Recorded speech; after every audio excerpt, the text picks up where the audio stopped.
Hello and a warm welcome to the Open Treasury podcast, your go-to source for the latest news and analysis in corporate cash and treasury management. This show is brought to you by ctmfile.com and the Treasury News Network, where treasury professionals learn and share the information that matters most. Welcome to today's episode where we explore one of the most pressing and fast-evolving threats facing the treasury, finance, and payment security landscape, deepfake-enabled fraud. I'm Pushpendra Mehta, your host, and I'm joined by Craig Jeffery, Managing Partner and Strategic Treasurer, to discuss their newly released white paper on deepfakes titled Deepfakes and Payments Fraud. Is Treasury Prepared? Produced by Strategic Treasurer, a leading name in treasury consulting that both Craig and I work for, this white paper sheds light on what deepfakes are, how they're being used in financial fraud, and why Treasury is particularly at risk, before outlining the practical steps organizations can take to mitigate these threats. To my mind, this white paper is a wake-up call for Treasury leaders and their teams, CFOs and payments professionals. It exposes an uncomfortable truth. Deepfakes are no longer a distant concern. They're a veneered threat already embedded in the shadows and seeping into overlooked corners of treasury and finance operations. I recommend that our audience download the deepfake white paper by visiting strategictreasurer.com/deepfakes. And now let's welcome the Managing Partner at Strategic Treasurer, Craig Jeffery. It's a pleasure to have you with us. Your insights on the deepfake white paper will help bring this topic to life, and we are excited to hear your perspectives. Well, it's a really important topic. I think it's been in the news a lot. People are certainly clued in, and whether it's a wake-up call or a warning or a combination of those two is very much the case. So thank you, Push. Thank you, Craig. Let's start our discussion with a question where if you can briefly explain what deepfakes are and what's fueling the rapid surge in deepfake incidents across business and finance. When someone uses artificial intelligence to generate content that mimics or replicates what people do very realistically, that could be their voice, video, so the appearance and behavior. This is what we mean by something that's been deep faked. And the term comes from deep learning and fake. And so deep learning is part of artificial intelligence. It's a way of, learning how something works. It could be text, could be video, could be voice. So it's a way of deep learning combined with this fake or artificial way of making you say something that you're not saying, but it looks and appears like you're saying this, you're communicating this in a particular way. That's the deep fake aspect, a way of spoofing or fooling people. It's like the next generation of business email compromise. Instead of just a cleverly worded email, now it's voice and facial activities and audio and video. Why is this surge? I think that's a really key question, and I think most of our audience is probably familiar with how technology is becoming much more available. You can call it democratization of technology. Happens more frequently, and this is certainly occurring in increasing measure with artificial intelligence tools. And so this makes it very available for people to use it for free or for very low cost to create very good deep fakes. And the second part of that, not only is the technology available, the success that the criminals have had in terms of huge payouts is really driving that behavior. I have a huge payout and it's cheaper for me to do this. Those two things combined are huge drivers for why deepfakes are becoming far more popular, more prevalent, and are a greater risk. Let's build on that, Craig. Deepfakes, often considered a subset of synthetic media, are now being weaponized to perpetrate various crimes against corporations and financial institutions. Craig, why are Treasury teams believed to be especially vulnerable to the growing threat of deepfake fraud? I'd love to answer that. And when you use the term weaponized, it was funny. I mean, it's a war, and the weapons are becoming increasingly sophisticated. So that's clearly the case. And I think it was Willie Horton, who was a famous bank robber. When he finally got caught, this was, I think back in Stagecoach days, and he'd go rob banks, or maybe it was post Stagecoach. I guess I should know some of the more specifics about that. but why are you robbing banks? Thinking it's more of a general question. He answered it very simplistically. It's like, that's where the money is. And so someone's saying, why are you doing that generally? And he says, well, I need to rob something. That's where the money is. And the humor of that type of response aside, who has the control and the ability to move large sums of money? Treasury groups do. Where has a lot of fraud been propagated? Where has a lot of money come out of organizations? It's heavily come out of accounts payable areas, less so in payroll, but also treasury groups have been targeted. And so they have more control, the ability to move large sums of funds, and they're used to handling confidential matters, acquisitions, legal settlements. And so they're moving that type of activity. They're used to it. And so there's a little more confidentiality around their transactions. So those couple things combined make it particularly needful for treasury groups to say, we're going to be targeted. They may not have had as many fraud situations as AP for, getting emails in to change, pay information. Mm-hmm. And then when the payment goes out, it goes to an account controlled by a criminal. AP may have suffered far more losses there. But if you're a criminal and you're logical, where's more money? Where's it likely to be more contained? If I can spoof, fool, or deep fake someone in Treasury to enact a transfer, I'm going to come away with more money and have success in doing that. Thank you for the insightful response, Craig. The deepfake white paper cites iProof's February 2025 research, which reveals a troubling reality. Only 0.1% of individuals can consistently and accurately detect AI-generated deepfakes. If just a tiny fraction of people can repeatedly and reliably spot these fakes, that means 99.9% of us are essentially navigating in the dark when it comes to digital deception. Even the sharpest finance, treasury, and payment security professionals are at risk of being fooled by synthetic content that looks, sounds, and feels real. Does this concern you, Craig? And in light of this, could you share a couple of telltale signs Treasury employees should be aware of to help spot a deepfake or digitally altered content? Let me take it in a slightly different direction than answering it head on. I'll answer it from the side. What's the real question is, how can we detect things that are becoming undetectable? How can we detect something that's fraudulent? I'm saying it that way because, once you get over 50% of people can't do it, okay, if you're humble, you're like, okay, we're at risk. When you get over 75%, you'd almost have to be proud to say, I can tell all these deepfakes. Well, we're well past the point where we can reliably trust what we see. We may not be able to detect it. We may have some suspicion, but I don't think anybody's confident now that everything they're getting is real. And if you've been doom scrolling, you look at different videos, you're like, okay, there's two babies talking, and it's like a president and, Elon Musk or whatever. It's like, oh, this is cute. But it's fake. You know it intuitively. Like, that looks really quite good in terms of how the video comes across. And then you see more and more. And then there's people that come up and you're like, that person is fake. Like, that's not a real person. Why is that? And you can't necessarily put it through your filter quickly to know that that's fake. But I guess the key thing is, how can we detect what's becoming undetectable? We can't by itself, straight on, by looking at things. But how can we confirm the things that we see, the things that we hear are what we expect them to be? How can we trust the source? How can we validate the source? I think that becomes more important, especially as things come to us outside of an approved system with dual controls, triple controls, or some additional valid methods. I think that's a component of what your question is as well. And so some of those things are, which is vanishing, like we're not going to be able to do it for long. It's eye activity. Like we're recording over Zoom. You can set it so your eyes follow the screen. It looks like they're looking at the person, even if you're reading from something somewhere else. And so we have the ability to do that to show responsiveness. Well, that's an aspect of eye activity can seem unnatural or odd. And so that's an area where not all the systems are caught up.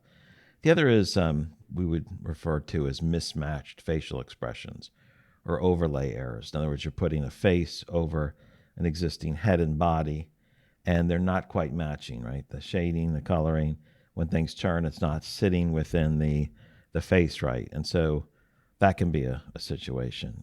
A third one is weird or unusual or awkward body positioning and movement. Like something's not right about the movement. Like it's trying to mimic it, but it's still not natural for the most part. The other thing is the teeth and hair, very unrealistic teeth. And that's been, since we've had whitening agents, there's always something about, wow, that's extraordinarily white.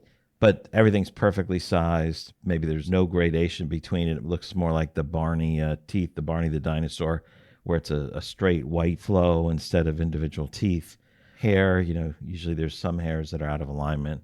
Wisps are floating around, but it's always, perfect. It's like watching Neo in The Matrix from 1999. It's like all their hair is slicked back. It's not natural.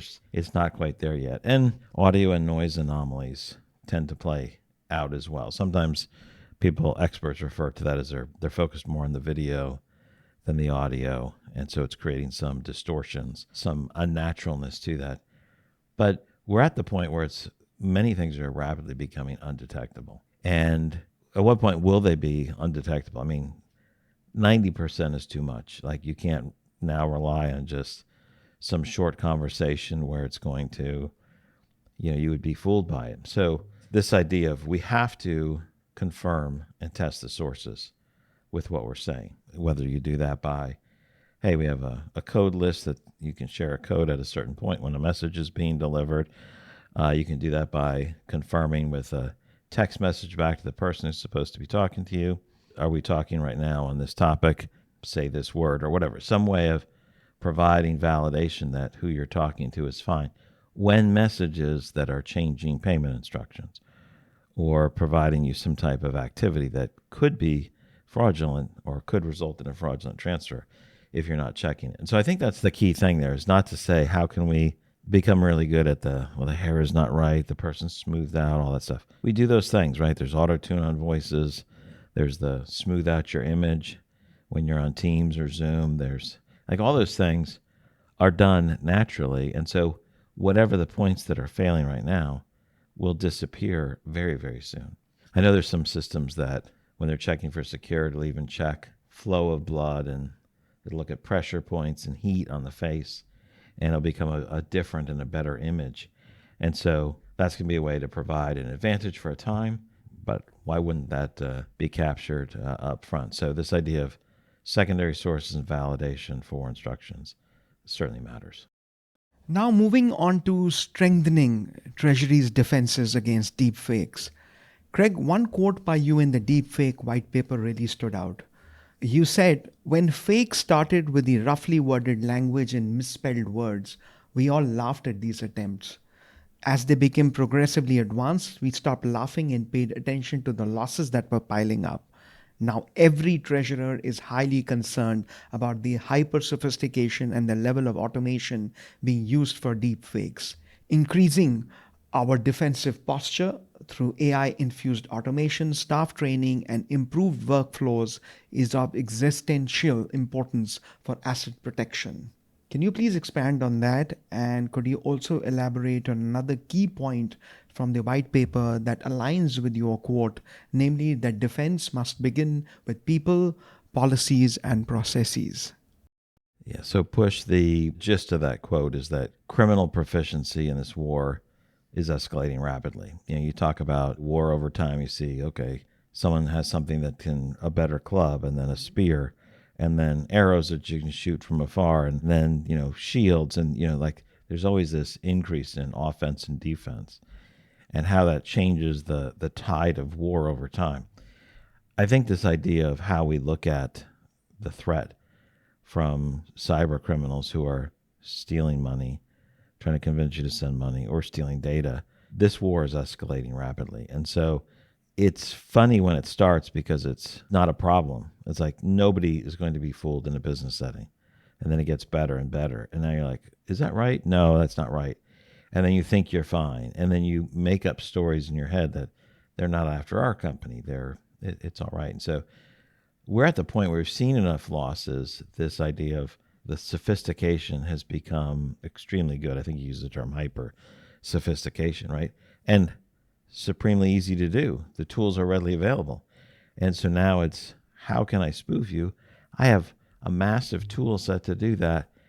And I don't have to be a nation state or a huge crime syndicate to do something that can fool you. And I may not have to convince you to send all the money immediately, but maybe I can convince you to do certain things, which allows me to better interrogate, probe your defenses, your points of exposure, the surface area of attacks. So that's one aspect of it. The proficiency is growing rapidly. And like in any type of, war and defensive posture, it's like the defense must match the pace of the offense and what the criminals are doing. I think the last part of the question was you said defense must begin with people, processes, and policies. Or those three things matter, right? People are the ones that are going to get spoofed, so they have to be mindful. They're the ones who manage the controls. They're the ones who identify where a need is to protect maybe a newly revealed weakness. And they're the ones who have to make sure that the policies, the systems, the tools, and the processes support that. So policies and processes, a process to make sure there's validation has to occur. I think everybody who's listening knows and understands that, so I won't go into too much detail on that, other than to say validation processes, whether it's the form of you're doing a callback for every change request that comes in using a different source, or you're using an AI-infused validation service, you're using a list of permission people, you're using, I'll call it network, power of network functionality there where it's like, okay, 6 other companies have now moved to change payments to Acme Company to this other address, to this other account at this different bank. And so when we think about processes, that would include that. I think the other aspect too is it's people, processes, technology, policies, but it also would include modern structures, modern banking structures for the bank accounts to isolate activity, to be able to call it out more readily, and to see how it moves. So a modern concentration structure, whether you use header accounts or concentration accounts or isolated accounts for particular activity, that'd be one thing. Another one would be services. So banking services, for example, there's a significant number of information services, security services, validation services that you can turn on with your banks. And you should make the proof that we don't need something like these security services. The default position should be, we're going to use the security services that the banks provide. We're also going to get data on a more regular basis. And if we're not reconciling monthly, we're reconciling monthly. If we're reconciling monthly, maybe we move it to weekly or daily. Because speed matters, structure, systems, services, data, and processes that will detect and deter are really vital. So I would have added to the quote, modern structures and services, but how long can you make a quote, right? Well, that was a deeply informative response. Thank you, Craig. Your emphasis on the role of people, policies, and processes alongside AI-driven defenses really reinforces the idea that Treasury's best protection against deepfakes begins with a strong internal foundation or structure. Craig, my last question for today builds on our conversation so far. Even with robust prevention, detection, and controls in place, some deepfake attacks may still succeed. In such cases, how vital is it to have a well-rehearsed response plan that can be activated the moment a deepfake is identified? That's a good setup to the question, right? It's like, in light of all the scary stuff and the risk and the great loss, it's fairly obvious that things are going to get through. And so if something happens, how do you respond quickly? So I think that's a great question. What's necessary for a well-rehearsed response plan? I guess my background on this is, your layers of security matter. You don't want one layer of security to be compromised and you lose. You have to have multiple layers. That way, if one layer is compromised, you still have another. So security layers matter. Make sure they're the right ones, and make sure every layer is protected. So that if one layer is removed, you're finding out that somebody has removed a security layer. They've removed an electronic pre-authorization off of an account so someone can debit your account. Ooh. Now we know that that's occurred. Now we're watching and figuring out what occurred. One of the, this is, you've probably heard this, is if you're being chased by a bear, you don't have to outrun the bear. You have to outrun your friends. But you want to make yourself hard enough to deepfake or to commit fraud that it's not worth it for the criminals. And it's not worth it to them because they're going to try to find softer targets. And they'll try to roll up as many as they can, but make it so it's sufficiently hard that they will go after other companies first. And that doesn't mean pointing them in the direction, but making your defenses sure. And so you need to outrun. You need to have this mindset of, I'm going to be at the forefront. Maybe not the top 1%, but maybe I'm going to shoot for the top 20%. So you're well above half of the companies that are what their posture is, which is below the midpoint. And there'll be plenty of opportunities for criminals to steal from them. Have multiple security layers. Every security layer matters. Make sure you're staying at the front of the broader pack. Maybe not the number one, but stay well clear of, I would say 75, 80%. Stay in the top quartile, top 2 deciles. And then finally, because you said having a well-rehearsed response plan, the answer could be yes, or, I would just maybe expand on that. It's like, yes, prepare for a loss or issue. Speed matters. And because speed matters in these fraud situations, I have to respond quickly to stem the loss or to recover funds. Because speed matters, a rehearsed plan matters. And because a rehearsed plan matters, that assumes that you have a good and updated response plan, that you have it in place, that you test it, and you test it regularly. Now, regularly might be defined as 3 months or 6 months. Once a year, I don't think is enough to do that. And that's something we find ourselves adapting to as well. But that's essential for cybersecurity, for protecting payments. It's very crucial that you have a rehearsed plan. Who do we call?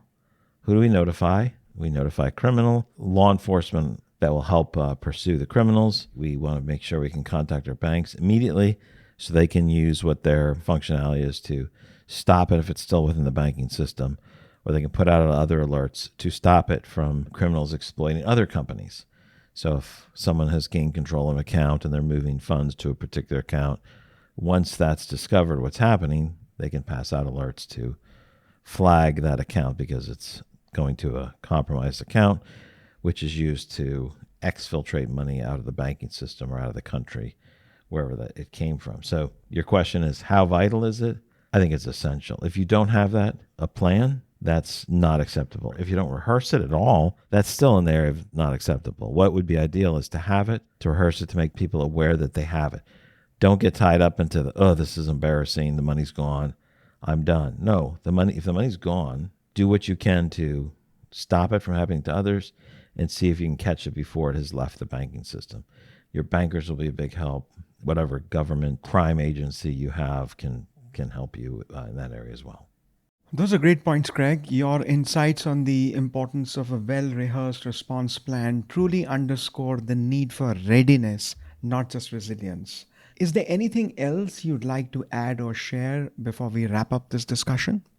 Well, a couple of points as a wrap-up or summary. I guess I would pull out and say that what we've seen with deepfakes should be considered both a warning and a threat. I think you called it a wake-up call, or you called it a warning, or it's all of those. It's a wake-up call, it's a warning, it's a threat that has to be addressed. And if you haven't had the wake-up call, like you haven't seen that and recognized that as a wake-up call, you've listened this far in the podcast, and so take this as a wake-up call to the fraud war that is going on. Make sure others in your organizations know that too. You can't just pretend it doesn't exist. It's not a threat for us now, because let's say you're protected today, and if you don't change, it won't be long before you're exposed. And if you're not treating the threat seriously, if you're not viewing it seriously enough, or parts of your company are not, help change their perspective or your perspective and the level of activity you're doing to defend yourself. If you still don't like that doesn't seem right, and you're over responsible for payments, you're in Treasury, you're the superintendent of payments, or you're an AP and you're doing things. If that's not something that you think makes sense, I would encourage you to move to another area of finance, because the protection has to be there and you need to do that. And if that's not something that gets you engaged to defend that, you probably need to move to another area. That would be the right thing for your company. And you could be worn out in this area. Do something else, but make sure people in your company are doing that. And there's no question that your organization needs to be hyper vigilant with payment security.